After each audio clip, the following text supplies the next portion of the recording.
Everyone, welcome to study with बिम्स। आज हम फाइव किंगडम क्लासिफिकेशन पढ़ेंगे। पिछली क्लास में हमने इंट्रो पार्ट देख लिया था, main branches and sub branches and taxonomy classification और जो सम ऑर्गेनिज्म है including taxonomy category like genus, family, order, class, phylum. आज हम देखेंगे फाइव किंगडम क्लासिफिकेशन। ठीक, ओके, लेट्स स्टार्ट।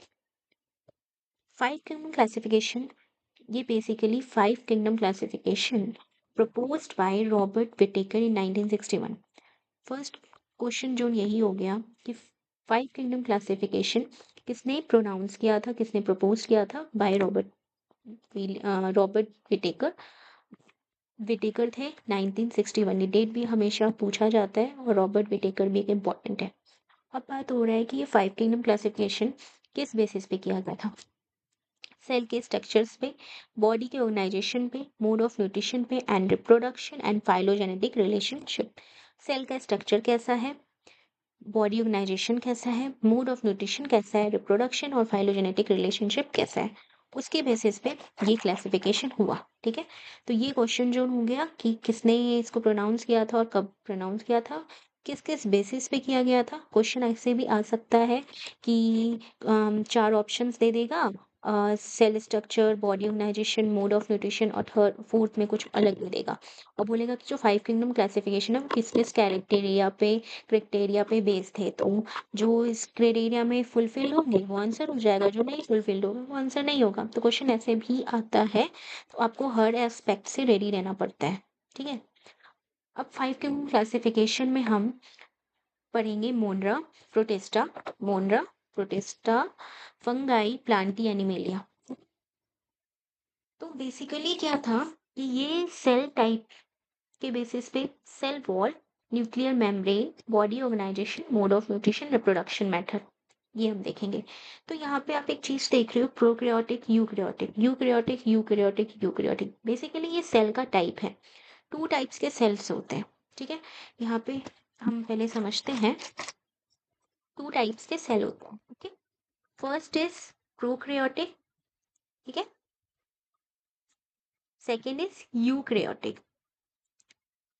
ठीक है, प्रोकैरियोटिक मीन्स प्रो से होता है नो न्यूक्लियस, ठीक है, नो न्यूक्लियस, एंड यू से होता है ट्रू न्यूक्लियस। ठीक है, तो बेसिकली यहाँ से एक चीज क्लियर हो गया, उनका फॉल्स न्यूक्लियस है, मतलब उनमें मेम्ब्रेन नहीं होगा। ठीक है, किसमें? प्रोकैरियोटिक में। तो यहाँ पे हम देख रहे हैं प्रोकैरियोटिक मींस इनका जो सेल वॉल है उसका अपना न्यूक्लियस नहीं होगा। यूकैरियोटिक, यूकैरियोटिक, यूकैरियोटिक, यूकैरियोटिक, इनका अपना न्यूक्लियस होगा। आप बेसिकली इतना ही समझो, प्रोकैरियोटिक का मतलब हैव न्यूक्लियस, ये मतलब नो न्यूक्लियस, और यूकैरियोटिक न्यूक्लियस प्रेजेंट। ठीक है, अब देखो ये चीज याद रखना, यहाँ से हम दो चीज समझेंगे कि जिनके पास प्रोकैरियोटिक होगा उनका अपना मतलब जो प्रोकैरियोटिक होगा, मतलब उनके पास न्यूक्लियस जो है, जैसे ये न्यूक्लियस है, ये कोई सेल है, ये आपका न्यूक्लियस हो गया। ठीक है, ये न्यूक्लियस हो गया। तो प्रोकैरियोटिक में क्या होता है, प्रोकैरियोटिक में क्या होता है, ये जो न्यूक्लियस है इसके ऊपर का मेम्ब्रेन नहीं होगा। अब मेम्ब्रेन नहीं होगा तो ये न्यूक्लियस स्कैटर्ड करेगा। अब किसी चीज का अगर कोई बाउंड्री ही नहीं होगा तो वो चीज स्कैटर्ड करेगा।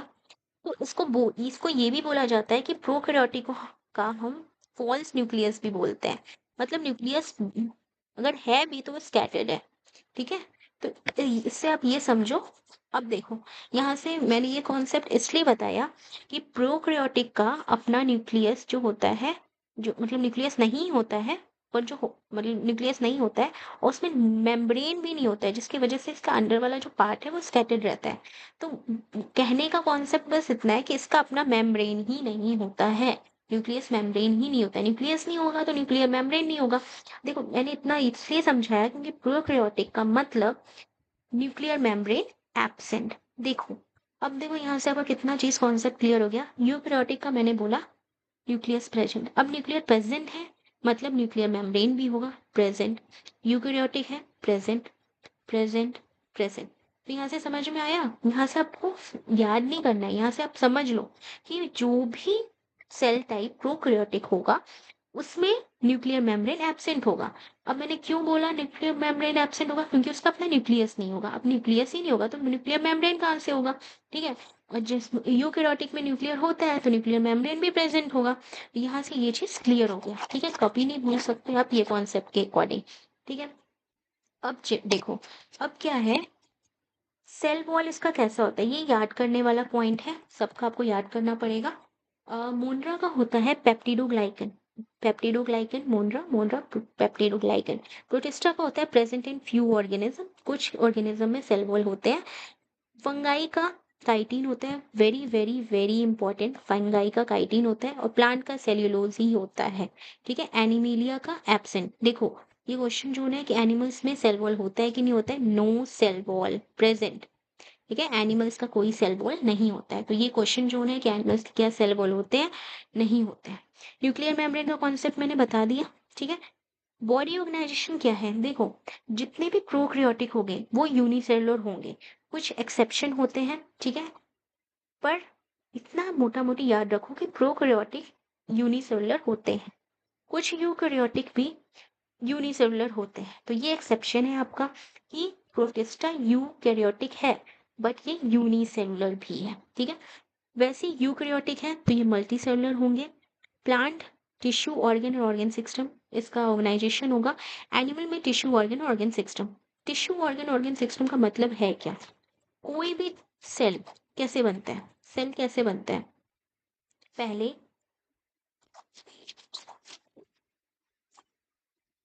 एक सेल है आपका, सेल है, ये सेल है, ये सेल बना कैसे, ठीक है। ये सेल पहले टिश्यू बना, टिश्यू बना, ये आपका टिश्यू, ये टिश्यू एक ऑर्गन बना, ये ऑर्गन एक ऑर्गन सिस्टम बना, और ये सेल ही सारा फंक्शन करता है। बेसिकली याद करने वाला पॉइंट ये है, ये सेल है, सेल टिश्यू बनाता है, टिश्यू ऑर्गन बनाता है, ऑर्गन ऑर्गन सिस्टम बनाता है, और एक ऑर्गन सिस्टम ही पूरा बॉडी का निर्माण करता है।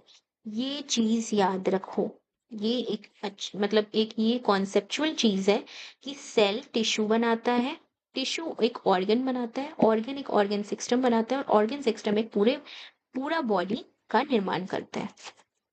ओके, होप सो ये कॉन्सेप्ट क्लियर हो गया होगा यहाँ पे।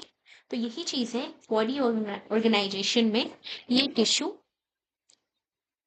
ऑर्गन ऑर्गन सिस्टम, ये प्लांट और एनिमल्स दोनों में सेम होता है। ऑर्गन पहले टिश्यू बनेगा, सेल बनेगा, सेल से टिश्यू, टिश्यू से ऑर्गन, ऑर्गन से organ system, and organ system से पूरा बॉडी बनेगा, ठीक है। मोड ऑफ न्यूट्रिशन का बात करें तो मोनरा का जो मोड ऑफ न्यूट्रिशन होता है ऑटोट्रॉप्स और हेट्रोट्रॉप्स होता है।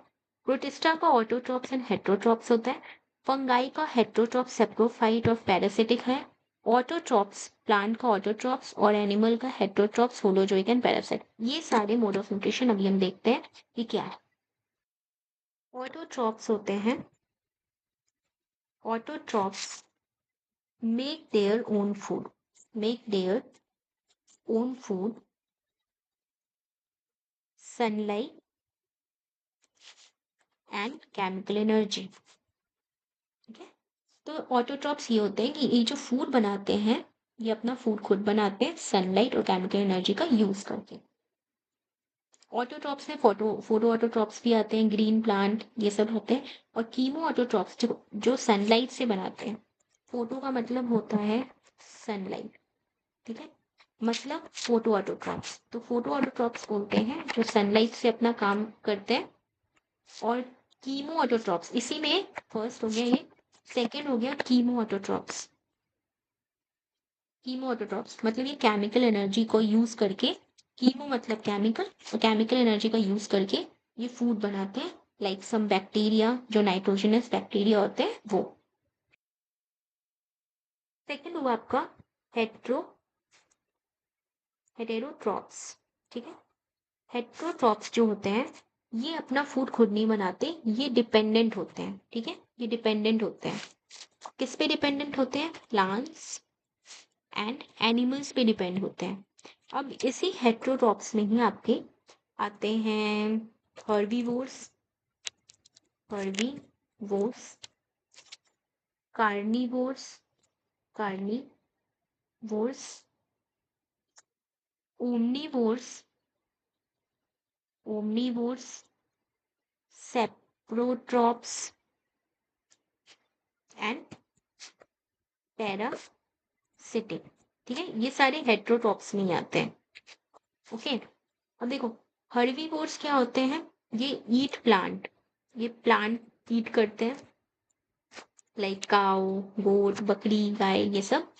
कार्निवोर्स जो होते हैं वो एनिमल्स ईट करते हैं, ईट एनिमल्स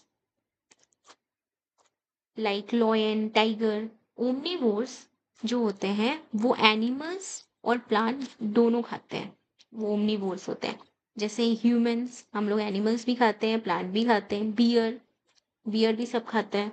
सेप्रोट्रॉप्स जो होते हैं वो क्या करते हैं, जो कि डेड और डिकेइंग होते हैं, डेड एंड डिकेइंग, जो डिकेइंग मैटर होता है, जो खराब हो जाता है, उसको खाते हैं। जिसको हम बोलते हैं ना कि खराब हो गया खाना, फंगाई, बैक्टीरिया, खाना खराब हो रहा है उसमें बैक्टीरिया, तो वो खराब हो गया खाना, इसीलिए तो डेड और डिकेइंग, वो सेप्रोट्रॉप्स हो गए।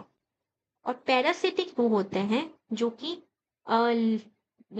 टेप वॉर्म, जैसे कि हमारे बाल में जू होगा, ठीक है, तो लिव ऑन और इनसाइड अ होस्ट, मतलब किसी के अंडर को रहता है। जैसे कि जू है तो हमारे बाल, हमारे सर में है, तो वो पैरासाइट का काम कर रहा है। और जो पेट में कीड़ा वगैरह हो जाता है, टेप फॉर्म जिसको बोल, लीस, लीस तो आपका जू हो गया, टेप फॉर्म जो हमारे पेट में कीड़ा होता है वो।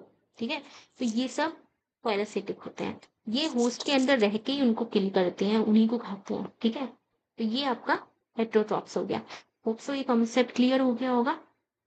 एक बार वीडियो पीछे करके भी आप देख सकते हो और ये बहुत अच्छे से क्लियर कर लो। तो यहाँ पे ये चीज क्लियर हो गया आपका। ऑटोट्रॉप्स मैंने आपको समझा दिया, हेट्रोट्रॉप्स समझा दिया। अब आपको ये मोड ऑफ न्यूट्रिशन इजली, और हेट्रोट्रॉप्स में भी मैंने बताया कि इतने सारे सेप्रोट्रॉप्स होते हैं और पैरासिटिक भी होते हैं, हेट्रोट्रॉप्स में ही आए। इसीलिए इसमें जो फंगाई होते हैं, अभी जो एग्जाम्पल में हमने पढ़ा, सेप्रोफिटिक भी होते हैं और पैरासिटिक भी होते हैं।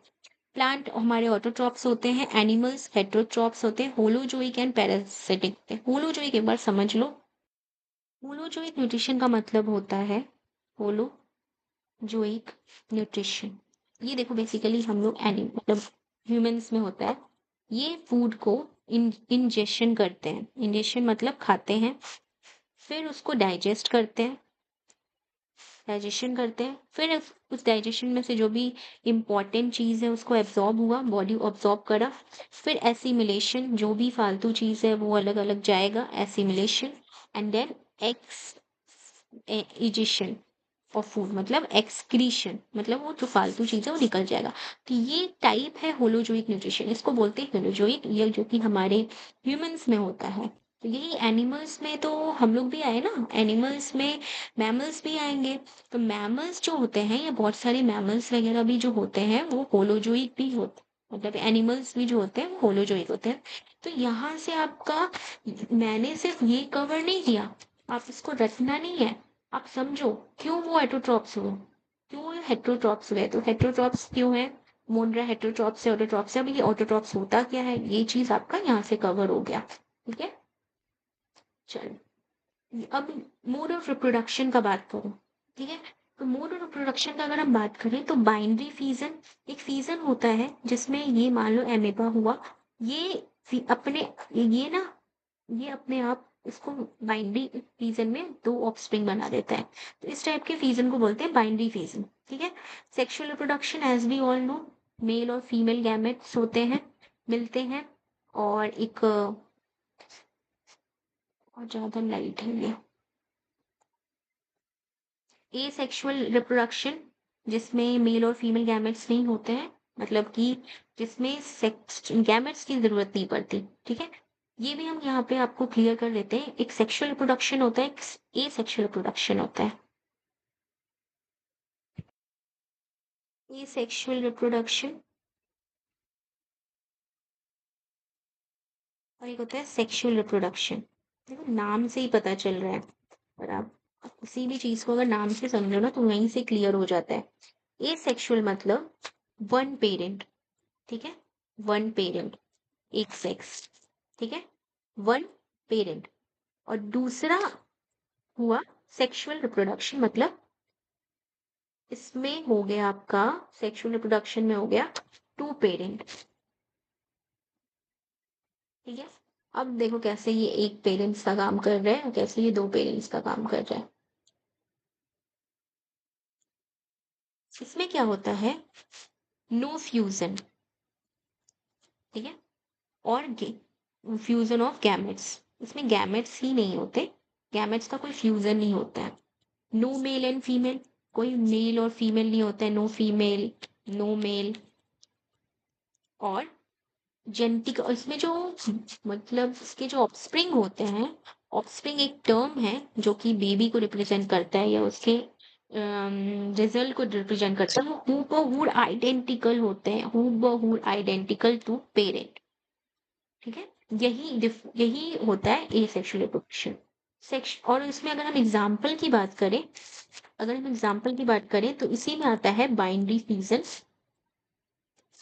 बर्डिंग, ये सब हम आगे पढ़ेंगे अभी जब प्लांट किंगडम पढ़ेंगे, वेजिटेटिव प्रोपोगेशन, ये सब इसमें आता है। और इसमें जो भी होता है वो हूबहू आइडेंटिकल होते हैं उसके ऑफस्प्रिंग। सेक्सुअल रिप्रोडक्शन जो भी ह्यूमंस में होते हैं वो सेक्सुअल रिप्रोडक्शन होते हैं। अब हम सेक्सुअल रिप्रोडक्शन देख लेते हैं। सेक्सुअल रिप्रोडक्शन देखो क्या होता है, दो पेरेंट तुमने पढ़ लिए, ठीक है। फ्यूजन होता है मेल और फीमेल का, मेल और फीमेल का फ्यूजन हुआ, गैमेट्स, गैमेट्स, ठीक है। फर्टिलाइजेशन हुआ, एक प्रोसेस है, फर्टिलाइजेशन हुआ, और ऑफस्प्रिंग में वेरिएशंस होता है। इसमें जो इनके जो बच्चे होते हैं, इसमें जो मतलब कि जो भी रिजल्ट होता है उसमें वेरिएशन होता है, मतलब कुछ पार्ट पापा का आएगा, कुछ पार्ट मम्मी का आएगा, और दोनों मिलके एक फ्यूजन क्रिएट होगा।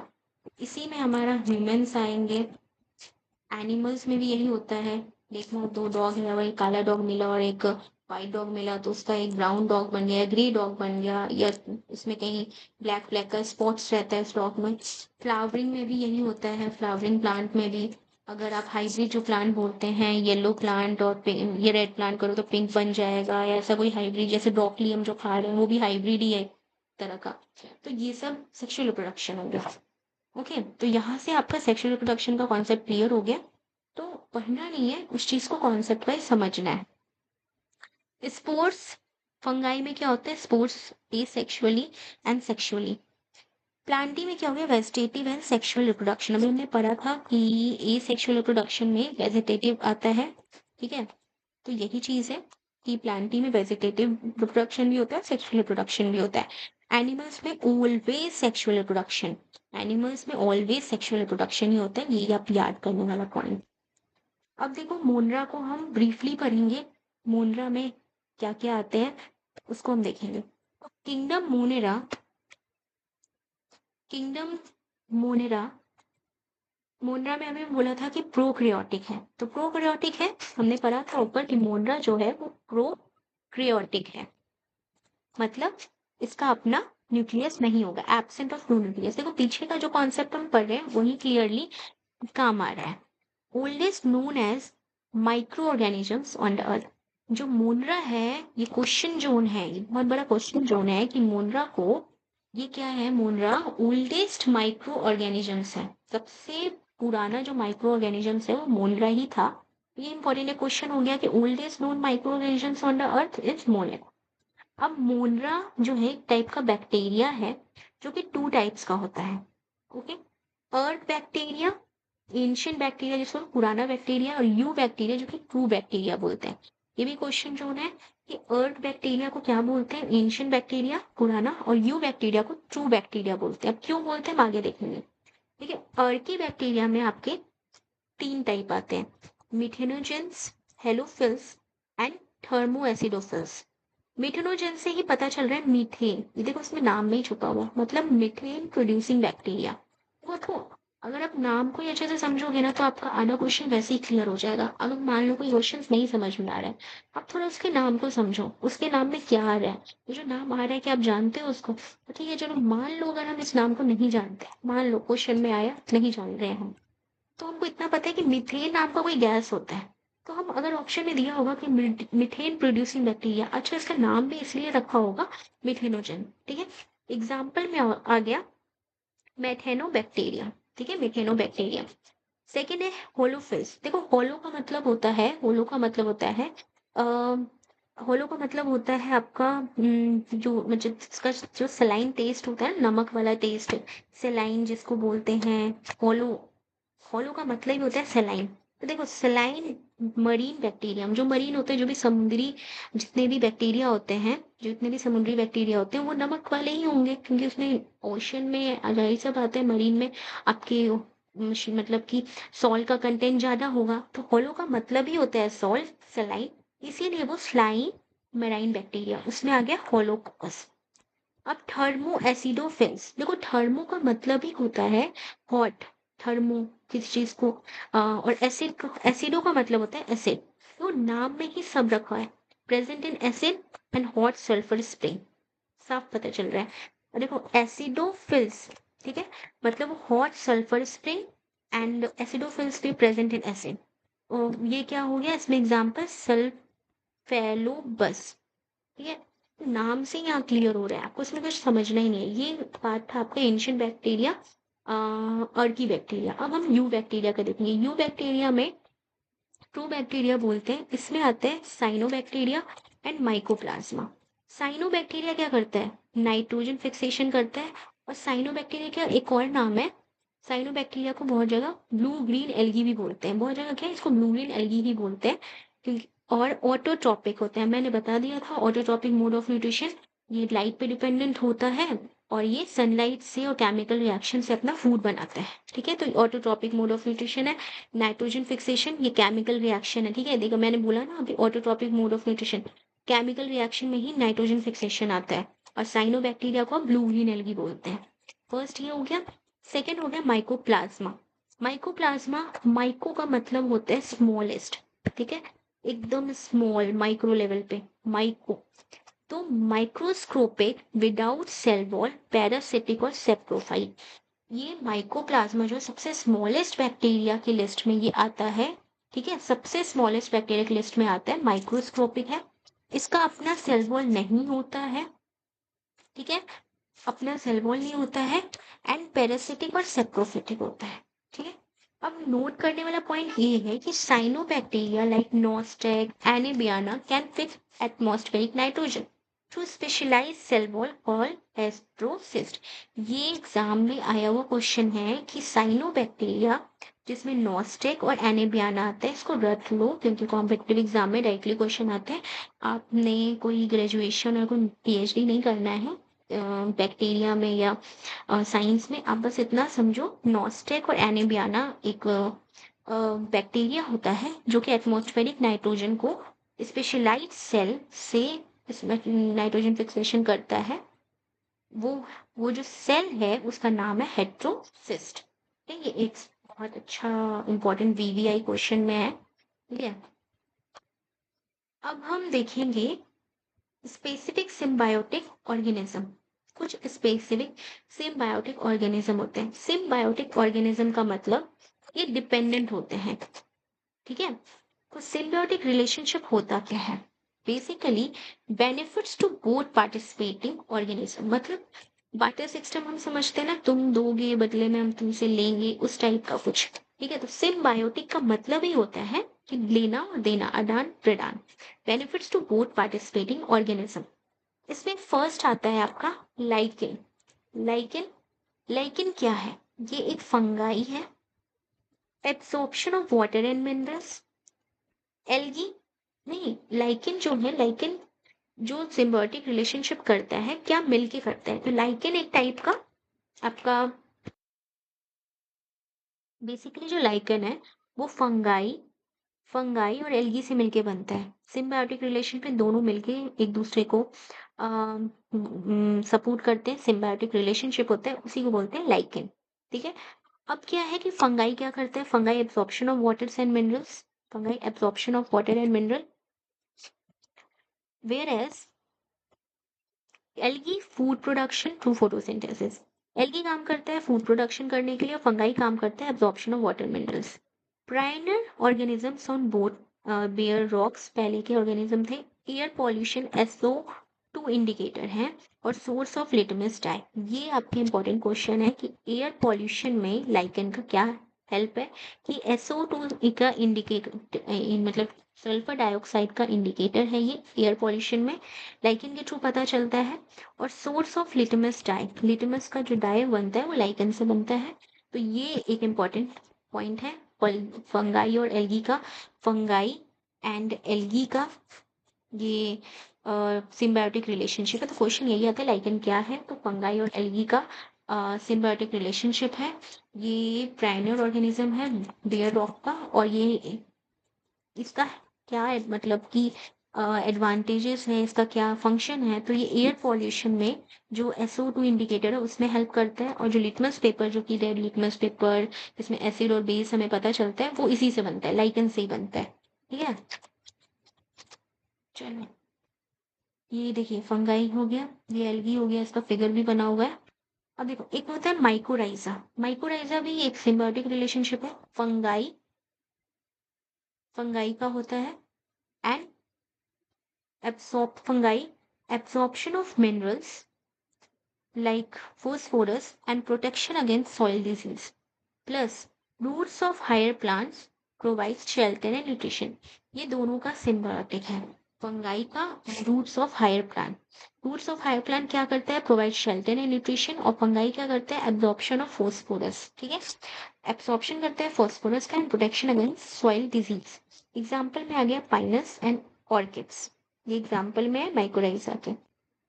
अब हम देखते हैं अल्ट्रा माइक्रोस्कोपिक ए सेलुलर स्ट्रक्चर। अल्ट्रा माइक्रोस्कोपी, ये बहुत इंपॉर्टेंट क्वेश्चन है, यहाँ से रेगुलर बेसिस पे क्वेश्चन आता है, आप इसको समझो। और ये ना थोड़ा सा फैक्चुअल है तो आपको रटना भी पड़ेगा। अल्ट्रा माइक्रोस्कोपिक में आ गया वायरस एंड वेरोइड्स, प्रियॉन्स, ये तीन है, ये तीनों याद रखो, डायरेक्टली क्वेश्चन। तो वायरस, फर्स्ट वायरस जो थे वो डिस्कवर, फर्स्ट जो वायरस था वो डिस्कवर TMV वायरस था, जो इनोवैक्सी ने डिस्कवर किया था। क्वेश्चन यही आएगा कि फर्स्ट वायरस कौन सा था, तो फर्स्ट वायरस था TMV वायरस। किसने डिस्कवर किया था, इनोवैक्सी ने किया था। क्रिस्टलाइजेशन ऑफ वायरस, वायरस का जो क्रिस्टलाइजेशन था TMV में, वो किसने डिस्कवर किया था, स्टेनली ने किया था। तो यहाँ पे पहला क्वेश्चन ये हो गया कि फर्स्ट डिस्कवर्ड वायरस का नाम क्या था, TMV वायरस था। किसने डिस्कवर किया था, इनोवैक्सी ने किया था। उसका क्रिस्टलाइजेशन किसने डिस्कवर किया था, स्टेनली ने किया था। ओके, अब है obligate parasite connecting between living on and non living organisms. तो ये वायरस क्या है, एक ऑब्लिगेट पैरासाइट है जो कि connecting link between living and organism, एक टाइप का पैरासाइट है। हमने पढ़ा था अभी थोड़ा देर पहले कि पैरासाइट क्या करता है, होस्ट के बॉडी में ही रह के उसको इन्फेक्ट करता है। तो वायरस भी तो वही काम है, वो ऑब्लिगेट पैरासाइट है जो connecting link between living and non living thing, ये होस्ट के बॉडी में ही रह के उसको इफेक्ट करता है। Nucleoprotein particle, protein coated capsid and nucleic acid DNA और RNA। तो इसका जो न्यूक्लियोप्रोटीन पार्टिकल क्या है, इसमें प्रोटीन कोड कैप्सिड होता है। वायरस में प्रोटीन कोड कैप्सिड होता है, न्यूक्लिक एसिड के फॉर्म में DNA और RNA आता है। दो दो टाइप का न्यूक्लिक एसिड होता है, न्यूक्लिक एसिड दो टाइप का होता है, DNA एंड RNA। ठीक है, तो इसमें ये हम नेक्स्ट लेक्चर में, मतलब ये हम आगे फर्दर लेक्चर में पढ़ेंगे इसको डिटेल में। तो अभी आप इतना समझो, न्यूक्लिक एसिड में इसमें DNA RNA दोनों होता है। नेक्स्ट है अब वेरोइड्स। वेरोइड को डिस्कवर किसने किया था, टीओ डायनियर ने। Free microscopic and cellular particles of RNA, they cause stun disease and chrysanthemum. ये क्रिस्टेनम बेसिकली एक फ्लावरिंग प्लांट है, commonly grown as a ornamental plant. ये एक प्लांट है, फ्लावरिंग प्लांट, जिसके अंदर ये एक डिजीज जो स्टन मतलब रोग देता है, वो ऐसा डिजीज होता है वो फ्लावरिंग प्लांट में, जो फ्लावरिंग प्लांट है उसको डिजीज कॉज करता है। बेसिकली यही समझो कि stunt disease in chrysanthemum flowering plant वो वेरोइड के थ्रू होता है, free microscopic and cellular particles of RNA। और इसका डिस्कवर किया था टीओ डैनियर, ये इंपॉर्टेंट है इसमें। अब है प्रियोन्स, प्रियोन्स के डिस्कवर थे स्टेनले बी पेरोसिनर ये इंपॉर्टेंट है। Infection protein, infectious protein particle cause by scrapie disease in sheep and goat. तो शिप एंड गोट्स में जो एक डिजीज होता है स्कार्बी डिजीज, वो किसके थ्रू होता है? प्रियंस वायरस के थ्रू होता है। एंड कॉज यूसेफ्लेट जेकोब डिजीज, ठीक है, सी डी डी डिजीज और कीरू डिजीज इन ह्यूमंस। तो ये आपका इम्पोर्टेंट है, याद रखो कि क्री ये सी जे डी जेकोब डिजीज किसमें और किसके थ्रू होता है? प्रियंस के थ्रू होता है। केरू डिजीज इन ह्यूमंस किसके थ्रू होता है? प्रियंस के थ्रू होता है। एक इन्फेक्टिजियस प्रोटीन पार्टिकल्स है, ठीक है, प्रोटीन पी है, ऑन्स है तो मतलब प्रोटीन पार्टिकल्स है। और स्टेनले बी कुशिनर ने इसका डिस्कवर किया था। और स्क्रैपी डिजीज, शिप और गोट्स में जो स्क्रैपी डिजीज होता है वो भी इसके कारण। तीन इंपॉर्टेंट इसके डिजीज है, ये याद रखने वाला है। ओके, तो ये हमने पढ़ा वायरस एंड सब सिम्बायोटिक ऑर्गेनिजम्स, पूरा 5 किंगडम क्लासिफिकेशन को अच्छे से समझा और मुंड्रा को अच्छे से समझा। नेक्स्ट पार्ट में हम कवर करेंगे प्लांट किंगडम। और ये प्लांट किंगडम में हम पूरा इंट्रो पार्ट करेंगे। प्लांट में क्रेप्टोगैम्स और फेंड्रोगैम्स को हम पढ़ेंगे, थैलोफाइटा, ब्रायोफाइटा पूरा कवर करेंगे, जहाँ से ऑलवेज क्वेश्चन स्ट्राइक स्ट्राइक होते हैं। फिर एनिमल वर्ल्ड पढ़ेंगे, इसमें एनिमल वर्ल्ड का पूरा जितना भी इम्पोर्टेंट क्वेश्चन है वो देखेंगे, वर्टिब्रेटा का देखेंगे एंड फिर सेल देखेंगे, ठीक है। तो अभी के लिए सिर्फ इतना ही, 5 kingdom classification. Stay connected with our channel and keep learning with us. Next class में हम प्लांट किंगडम पढ़ेंगे। Thank you.